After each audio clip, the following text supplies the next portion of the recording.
hey, just before you jump into the office and have meetings back to back all day, I've got a few tips that I want you to take with you into today so that you can have a really positive, really productive and really energetic day and not leave the office at 5 p.m. feeling like a washed out rag. So I would like you today to focus on 3 things when you're in those meetings back to back all day. 3 really simple things. The first thing is that if you're in meetings and they are running for like an hour, 2 hours, 3 hours, maybe they are all day, maybe you're at a conference, maybe it's going to be crazy from start to finish, I want you to prioritize getting up and moving every 30 to 45 minutes. Yeah, getting up and moving every 30 to 45 minutes.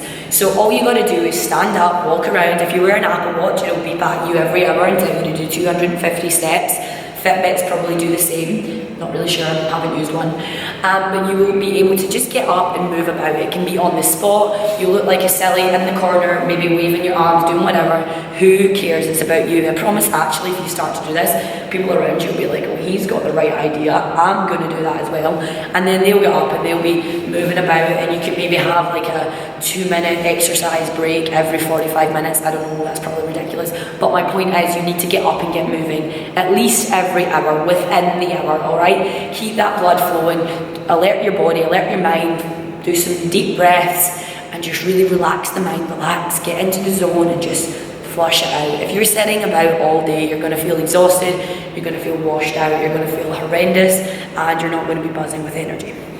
The second thing that I want you to do is when someone brings in the coffees, if you've just had a coffee, you don't have another one, all right? 1 coffee a day is sufficient. 2 coffees, great. 3 coffees, you're starting to push your limit now. Rather than drinking coffee all the time, focus on maybe a green tea, a peppermint tea, a flavoured tea. You can have some water. Really try to replenish your body with nutrients and drinks that are not caffeine and that are not just going to give you a fake stimulus, waking you up, make your body do crazy stuff and then bring you straight back down within a few hours. I want you to really start to think about looking after your body from the inside, because if you start to look after it in the inside, you start to feel a lot better. So if you've already had a coffee, then you say no to that coffee. If you've not had any water that day, you say no to that coffee. You really need to focus on hydration before you dehydrate. That is your second tip. Hydration before dehydration. And the third tip, I don't care if you're in a conference all day and they're giving you free food, or if you're in meetings back to back all day and it's just rammed. Whatever happens, you need to make sure you eat.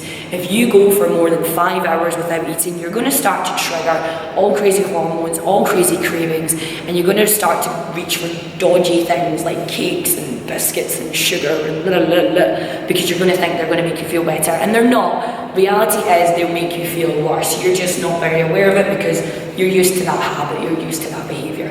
Instead, dare I say, I want you to grab a salad, but grab something a little bit more nutritious, alright? Something with maybe 5 different colours on it. And no, I don't mean M&Ms because they come in multicolours. I mean 5 different coloured foods, yeah? So you're looking for something that's maybe got some green beans, some peppers, some onions, maybe a little bit of salmon, maybe some potato, maybe some rice, maybe you're going to have some chicken and noodles with all the different veggies involved in that. Whatever it may be, please make sure you're starting to fill your body up with more colourful foods and better foods throughout the day, even if you are in a meeting. If you're sitting in that meeting and you grab the sandwich and the cake and the coffee and you just sit on your ass the whole day, you're going to leave there feeling awful. And if you're already in that behaviour pattern, you're already in that behaviour mindset, this is going to be a pretty tough one to break. But if everyone can just get together on this and start to think a little bit more savvy and be a little bit more healthy in their actions, then obesity might not be the forefront of our crisis in the UK, and we all might start to settle down a little bit. But you're an adult, start acting like an adult, simple things to do. You're never going to get better if you don't put that responsibility onto yourself. Take some accountability and get it done. No one is going to change for you. I don't care about peer pressure, I don't care about anything else. You are in control, you need to change. If you would like some help changing, my name is Claire Rafferty and I am currently taking on some online clients. Now I take on very, very few clients and I have very, very few open windows because the time that I dedicate to my clients is a lot. If you would like to be considered, you have to fill in an application. You head to www.rafitness.online and we can jump on the phone. We'll have a quick 15-minute chat and we'll see if you're right for me, if I'm right for you, and if everything is coming together and you're ready to change, then we can get to work on transforming your life to help you look, think and feel your ultimate self.